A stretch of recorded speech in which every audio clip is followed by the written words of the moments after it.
Tere ilusat päeva ja alustame jälle oma järgmise teemaga, milleks on võrgutopoloogia ja mudelid ning meil on üks niisugune tähtis osa, kus me vaatame erinevaid võrgutopoloogiaid ja ka võrgukomponente. Ja kolmandaks on ka võrgumudelid, mida me vaatame siis tänase loengu lõpus. Nii, on neid võrgutopoloogiaid, nagu see nimetuski ütleb, topoloogia, paigutus. Ja siin on see, et kuidas on seadmed, siin on küll sellised vanad tüüpi arvutid ilusti, aga tegelikult need võivad olla ükskõik missugused võrguseadmed, milleks on siis printerid või serverid või tööstusvõrkude puhul intelligentsed andurid, täiturid ja nii edasi. Ja kuidas need on siis paigutatud. Ja esimene on siinitopoloogia, nagu pildi pealgi näha, on kõik üksused sidemeediumiga ühendatud, samaaegselt on ainult ühel üksusel lubatud infopakitte saata. Ja see teeb vajalikuks hallata ja juhtida üksuste ligipääsu meediumile. Igast jaamast tuleb ülekanne, jaotatakse üle kogu siini mõlemas suunas ja seda võivad võtta vastu kõik üksused. Nii et andmed kantakse üle pakettidena, mis sisaldavad vastuvõtva jaama aadressi ja saatja aadressi ning muud vajalikku infot. Puuduseks on see, et võimalike signaalimoonutuste vältimiseks ei tohi tööjaamade vahekaugust teineteisest või magistraalliinist ületada konkreetse võrgutüübi poolt lubatud vahemaad või kaugust. See võrk ei võimalda ka lihtsat diagnostikat ja siinitopoloogia ei võimalda võrgusisest andmekaitset, kuna kõik ülekanded tehakse mööda ühist magistraalliini. Võimaldades seega igal võrgukasutajal automatiseerimata ligipääsu süsteemi. Järgmine on ringtopoloogia. Selles topoloogias ühendatakse üksus otse järgmise üksusega külge ja viimane üksus esimese külge. Sellisel moel saavutatakse ringikujuline füüsiline võrk. Kõik üksused ringis on ühendatud repiiterite abil ja sõnumid kantakse jaamast jaama ainult ühes suunas, jätke see ka meelde, ja ringtopoloogia võrgud kontrollivad, kas edastatud sõnumid jõudsid sihtpunkti iga kord, kui üksus võtab vastu selle adresseeritud sõnumi ja kopeeritakse ja saadetakse saatjale tagasi lipuga, mis kinnitab vastuvõtmist. Iga kindla üksuse poolt saadetud pakett saadetakse edasi järgmisele ringis asuvale üksusele. Kui pakett jõuab sihtpunkti, siis see salvestatakse ja see jätkab liikumist mööda ringi. Pakett eemaldatakse ringist ja selle üksuse poolt, mis selle saatis. Probleemiks on kõigi tööjaamade võrdne võimalus pääseda võrku. Individuaalseid ning ringtopoloogia võrke on võimalik ühendada ühiseks ringtopoloogia võrguks sildade abil, mis edastavad andmeid ühest ringist teise. Algselt ehitatud ringtopoloogia võrku on iseenesest suhteliselt keeruline lisada tööjaamu, kuna see eeldab kõigi võrgus toimivate operatsioonide seiskamist, et lisada uus tööjaam, teha vajalik kaabeldus ja seadistus. Peale selle, kui tegemist on arvutitega, siis ringtopoloogia puhul on vajalik ka 2 võrgukaarti olemasolu, mis teeb ka selle ju keeruliseks või kalliks. Tähttopoloogia on juba niisugune loogilisem lähenemine asjale. On iga tööjaam ühendatud keskse sideüksusega, näiteks jaoturiga ja 2 ühesuunalise ühenduse abil, üks edastamiseks ja teine vastuvõtmiseks. Sideüksus võib olla passiivne või ka aktiivne. Passiivne tähendab seda, et see jaotab sisendsignaalid väljundliinidele ühtemoodi, või aktiivne, see võtab vastu sisendsignaali ja edastab need konkreetsele väljundliinile. Tähttopoloogiate spetsiifiliseks eelduseks on see, et mõned üksused võrgus võivad omada suuremat prioriteeti kui ülejäänud. Sel viisil on sideüksus võimeline kontrollima kõrgema prioriteediga tööjaamadest tulevaid sõnumeid enne teiste üksuste päringute vastuvõtmist. Seda kasutatakse võrkudes, kus mõni tööjaam peab saama oma päringutele kohese vastuse ja lisaks eelnevale võimaldab tähttopoloogia kasutada ka tsentraliseeritud diagnostikat. Kuna kõik sõnumid saadetakse sideüksusele, siis ei ole keeruline analüüsida individuaalsetelt tööjaamadelt tulevaid sõnumeid ja see konkreetne topoloogia lubab lisada uusi tööjaamu sidevõrku, analüüsida detailselt võrgu jõudlust ja muidu tähttopoloogia igati hea, aga puuduseks on see, et sideüksuse vea või tõrke korral muutub kogu võrk mittetoimivaks. On ka laiendatud tähttopoloogia, mis siis koosneb väiksematest tähtedest, mis on ühendatud omakorda tähttopoloogiasse. Laiendatud tähttopoloogia heaks eeliseks on see, et vigane sideüksus ei muuda kogu sidevõrku düsfunktsionaalseks, kuigi lokaalse tähe tööjaamad ei saa kasutada võrgu teenuseid. Nii, hierarhiline topoloogia, mõnel pool nimetatakse teda ka puutopoloogiaks, on sarnasus laiendatud tähttopoloogiaga, kuid tema struktuur on üles ehitatud kui puu ja kogu sidesüsteem hargneb allapoole liikudes laiali, nagu puujuured. Silmustopoloogia, see on juba keeruline, kasutatakse ainult neil juhtudel, kui mõne sideme katkemisel peab võrk perfektselt edasi toimima ja igal üksusel on oma ühendus mitme teise üksusega, kui mõni teekond peaks katkema või sideme kasutamine ebaõnnestub, siis otsitakse alternatiivne teekond teiste seadmete kaudu. Selliseid võrkuseid võib kasutada kusagil a la tuumajaamades ja nii edasi, kus on ülitähtis võrgu 100% toime. Et isegi tööstuses sellist topoloogiat reeglina ei kasutata, vaid lahendatakse see nõndanimetatud ohtlikkuse probleem muude või see ohutuse probleem muude vahenditega. Nii. Ja vaatame nüüd korraks erinevaid komponente, mida sidesüsteemi paigaldamisel kasutatakse. Jagunevad nad kahte suurde ossa, on siis passiivsed üksused ja aktiivsed üksused. Passiivsed üksused on kõige lihtsamad variandid, on siin pildi peal ka näha kõikvõimalikud pistikud ja analoogilised komponendid. Näiteks siin on ülemisel pildil esimene on ühenduspistik, kes on siis, kui on vaja näiteks võrgukaablit pikendada.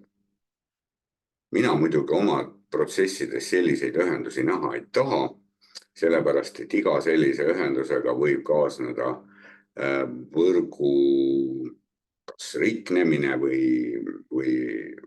iga kontakt paraku, nagu me teame, korrodeerub ja korrosiooni tagajärjel võivad tekkida võrgus tõrked, nii et palun mitte selliseid komponente kasutada. Aga paraku igasugused ühenduspistikud ja analoogilised asjad on vajalikud ja neid kasutatakse arvutivõrkude ehitusel pidevalt.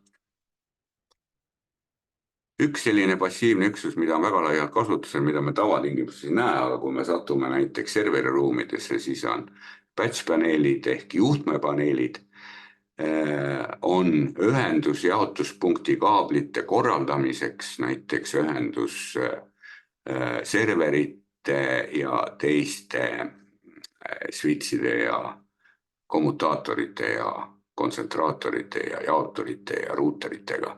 Neid nimetusi on palju ja nendes nimetustes võib tekkida teatud segadusi. Ma olen küll oma õppematerjalis üritanud nimetada, tihti tuua välja nende asjade mitmeid nimetusi või komponentide. No näiteks see kõige parem esimene komponent on huub, jaotur, passiivne kontsentraator, noh, neid nimetusi on palju. Eesti keeles on jaotur, inglise keele nimetus hub, on keskne ühenduskolmik, mille abil luuakse ühendus hulga tööjaamade vahel. See ei sisalda elektroonilisi komponente ega vaja seega elektritoidet. Suvalisse porti saabub sisendsignaal ja jaotatakse kõikidesse portidesse ühtlaselt laiali. Aktiivsed seadmed. Need on need, mis vajavad reeglina toidet kindlasti ja toimetavad siis signaaliga mingit moodi või arvutisignaaliga mingit moodi edasi. Repeater oma olemuselt ehk eesti keeles signaali võimendi. See seade funktsioneerib füüsilisel tasandil ja suurendab sidevõrgu kogu pikkust. See taastab signaali tugevust ja parandab impulsi tugevust suurematel vahemaadel.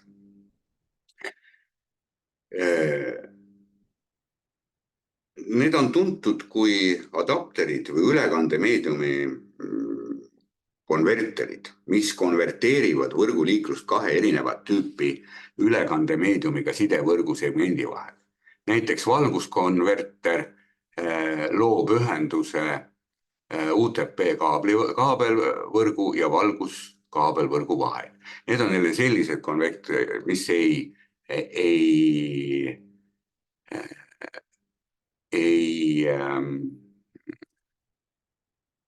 võimenda signaali, mõnikord ka võimendavad, aga põhiliselt on see, et nende nimetus on ülekandemeediumi konverter ja need on tuntud kui translaatorid, konverterid, igavesi palju ilusaid nimetusi, aga jääme reaalselt selle poole, et näide oli hea, kui meil on valguskaabel ja tavaline UTP kaabel on vaja ühendada, siis saame kasutada sellist abikonverterit. Või helisignaali on vaja muundada või videosignaali näiteks UTP kaabliga võrku, noh ja nii edasi, siis kasutatakse ka selliseid aktiivseid seadmeid, mida ülekandemeediumi muutmine võimaldab. Repeater on, nagu siin pildi pealgi oli, on selline tore seade, mis suurendab sidevõrgu kogu pikkust ja põhimõtteliselt tema rida on sidevõrgu signaali võimendamine ehk suurendab impulsi tugevust, mis võimaldab signaali kanda pikematele vahemadele. Repeaterid ei filtreeri neid läbivaid signaale, nad ainult regenereerivad signaale, sealhulgas saadetud sõnumeid, müra ja häireid. Nii et kui häired satuvad süsteemi või arvutivõrku sisse, siis õnnetuseks on see, et need seadmed ka võimendavad neid häireid. Nii et selles mõttes on sellised toredad ja vajalikud seadmed küll, aga peame arvestama sellega, et häirete võimendus toimub samamoodi kui signaali võimendus. Nii, haab, jaotur, see on nüüd selline natukene eelmise teemapildist, natukene selline ülemise slaidi pildist, natukene parem seade ja tema kasutab, vajalik on tal ka toide. Saame lisada uusi füüsilisi tööjaamu, kuigi peame arvestama selle, et nad et kõik pordid on võrdse prioriteediga. Selge see, et nad näiteks kontrollivad nii palju võrguliiklust, et kui tuvastatakse näiteks mingi talitushäire võrgus, siis port lülitatakse välja. Seda nimetatakse segmentatsiooniks. Ja seda kasutatakse laialdaselt võrkudes, kus on vaja kasutada UTP kaableid. Andmepaketti ei puhverdata ja selle seadme puhul on õnnetus see, et andmepakettide kiirus on väike. Nii, järgmine komponent on sild ehk bridge. See jagab võrgu loogilisteks segmentideks ja sõnumi edastatakse ühest segmendist teise üle sillapordi. Kui vastuvõtja unikaalne võrguaadress MAC aadress, seda me saame siin järgnevates teemades vaadata, mis see MAC aadress tähendab, kuulub vastavasse segmenti, siis see seade sisaldab mõlema segmendi üksuste aadressi tabelit ja side käib järgnevate sammude jadana. Andmepaketi vastuvõtmisel algatatakse lähteaadressi ja sihtaadressi kontroll. Tabelis on esitatud igas segmendis oleva üksuse individuaalne aadress. Kui sihtaadress ei ole kirjutatud, ütleme virtuaalsesse tabelisse, tuleb pakett edastada kõikidesse segmentidesse. Sihtaadressi puudumisel tabelist lisatakse see võimalusel sinna automaatselt. Sild edastab paketi vastavalt segmendile ja kui sihtaadress on kirjutatud tabelisse, ainult sel juhul. Kui lähteaadress ja sihtaadress on samas segmendis, ei edasta sild andmepaketti teisele segmendile. Sildade peamine eesmärk on filtreerida segmentide vahelist liiklust, et vähendada ummikuid suuremate kohtvõrkude puhul. Sillad võivad tegutseda kui eraldiseisvad seadmed või olla osa arvutist. Sillad tegutsevad OSI mudeli, võrgumudeli kanaliviis. Mis asi see on? Sinna me mingil hetkel jõuame. Need leiavad rakendust võrkudes, mis on ehitatud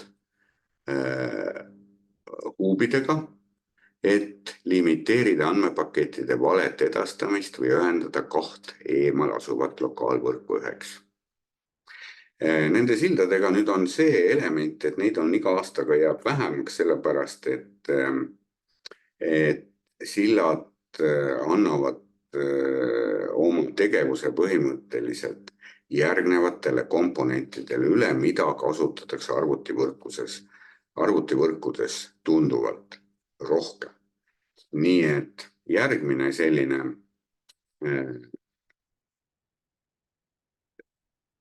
komponent on switch ehk kommutaator, eestikeelne nimetus, kuigi see switchi nimetus meeldib mulle rohkem, ja see on uuema generatsiooni sild, mis kindlustab informatsiooni paralleelse töötlemise.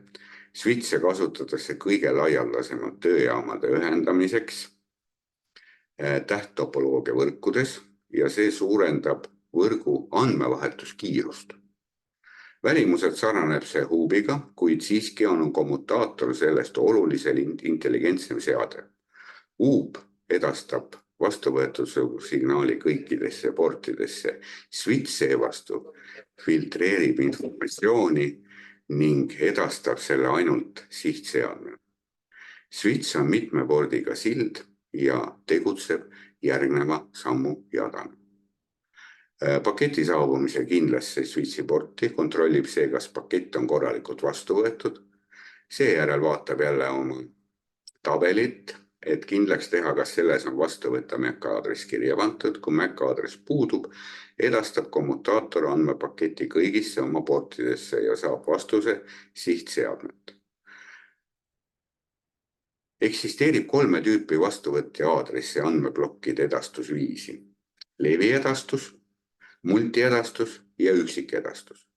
Leviedastuse aadressi puhul saadetakse pakett kõigisse portidesse, samal ajal kui multiedastuse aadressi puhul saadetakse pakett eelnevalt kindlaks määratud portidesse. Üksikedastus aadressi puhul saadetakse pakett ainult ühte porti, mis omakorda tõstab võrgu turvalisust, mahtu ja kiirust. Switchi eritüüpe eristatakse sõltuvalt sellest, millist OSI mudeli võrgukihti nad kasutavad tegutsemiseks. Tavapärased switchid töötavad teise kihi baasil, kõrgema klassi kommutaatorid ehk switchid töötavad OSI mudeli 3. ja 4. kihi baasil. Need switchid toimivad ruuterile sarnaselt ja tavaliselt on nende ühendus limiteeritud 1 MAC aadressi ja ühendusülekande kiirus on ka limiteeritud. Siin vahepeal ma mainisin sellist nõndanimetatud ruuteri teemat. Siin ruuter on nüüd järgmine komponent, mida me ka vaatame, aga ennem vaatame switchi spetsiifilisi tunnuseid ka. Omab iga pordi jaoks spetsiaalset protsessorit, mis töötleb sisse tulevat andmepakette ülejäänud portide protsessoritest eraldi. Võimaldab igal tööjaamal edastada andmeid üle kandemeediumi ilma teiste tööjaamadega ja konkureerimata ja kontrollib sellesse ühendatud seadmete mänge, tõlgib andmepakette ühest standardist teise, näiteks Ethernetist FTDI-sse, lingib mitmed eraldiseisvad seadmed ja võrgusegmendid, millest igaühel võib olla veel sellesse ühendatud terminale, puhverdab andmed, salvesta ja edasta enne vastuvõtja ühendusparameetrite tuvastamist. Switchid ehk kommutaatorid suhtlevad omavahel täisduplex režiimis, mis võimaldab andmeid edastada ja vastu võtta samaaegselt. Aktiivsed seadmed on veel ruuterid. Ruuter on eraldiseisev seade, mida kasutatakse infopakettide jaotamiseks erinevate võrkude või võrgusegmentide vahel. Ruuterina saab kasutada tavalist arvutit iseenesest, erinevalt huubidest, sildadest ja madalama taseme switchidest töötavad ruuterid OSI võrgukihis IP aadressidega, mitte MAC aadressidega.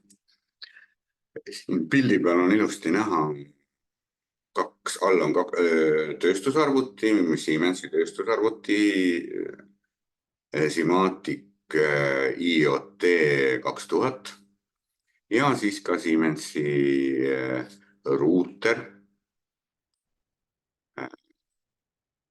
Kuidas on näiteks ruuteri eestikeelne nimetus?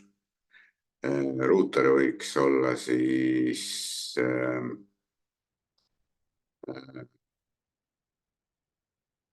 ühtepidi selline marsruuter, aga mulle endale meeldib see sõna ruuter tunduvalt paremini. Ja järgmise pildi peal on siis ilusti näha, kuidas siis ruuter jaotab 4 segmendi vahel olevat liiklust, kus segment A ja segment B on selline kõrgema taseme oma ja segment C ja D on näha, et on niisugune töövälja tasand. Nii et see on siis selline lühidalt, ennem kui me jõuame minna võrgumudeliteni. Võrgumudelitest me räägime küll nüüd järgmine loeng, kuigi ta on selle sama teema all, aga ma arvan, et mõistlik, kuna see on nii tähtis teema, on võrgumudelid, et teeme sellest omaette loeng. Selleks korraks tänan tähelepanu eest ja kohtume mõne hetke pärast võrgumudelite loeng.